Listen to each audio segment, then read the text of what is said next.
സൂറത്ത് ഹൂദിലെ 41-ാമത്തെ ആയത്തിലൊരു പദം കാണുന്നുണ്ടല്ലോ. ഈ പദത്തിലെ റാഇന്റെ തായ് ഭാഗത്ത് ഒരു പ്രത്യേകമായ ചിഹ്നം കാണുന്നുണ്ടോ? അതുപോലെ ഇങ്ങനെ ആയിരിക്കും ചില മുസാഫിൽ ഉണ്ടാവുക, ചില മുസാഫിൽ ഇതുപോലെ ആയിരിക്കും ഉണ്ടാവുക.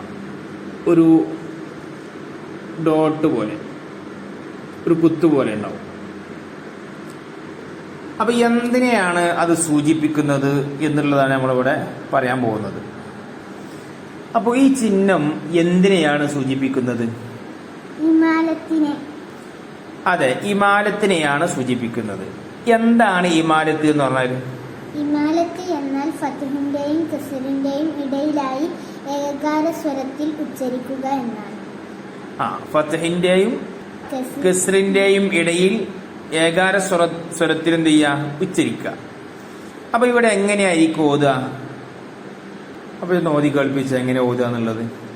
ബിസ്മില്ലാഹി മജ്രിഹാ വ മുർസാഹാ. അതെ, ബിസ്മില്ലാഹി മജ്രിഹാ വ മുർസാഹാ.